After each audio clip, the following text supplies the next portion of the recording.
Hello, I'm David Sears, and these are your latest headlines. Thousands in attendance for a memorial service for Scott Deem, the San Antonio firefighter who lost his life while battling a four-alarm fire on the city's west side last week.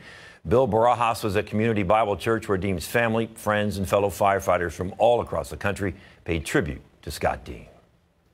In faith, we acknowledge that Scott's life and our lives are ultimately in God's loving hands. There wasn't an empty seat. Thousands of firefighters from across the country watched as Scott Deem's family was presented with his helmet and flag.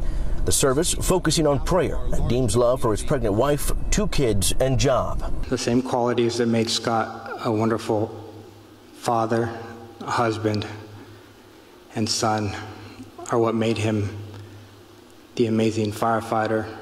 Deem was 31 and a 6-year veteran. His death the first in 20 years for the San Antonio Fire Department. As we seek to make sense of this indescribable void, this fire has changed our department permanently, as so many of our brave men and women fought valiantly. Fire Chief Charles Hood, unable to forget the early morning hours of May 18th, where he was forced to break the news to Deem's family. No words could ease the pain of shattered dreams or comfort her as she tried to digest the immeasurable loss of her husband. Chief Hood promising a lifelong commitment to Deem's family as he asked firefighters old and new to stand up.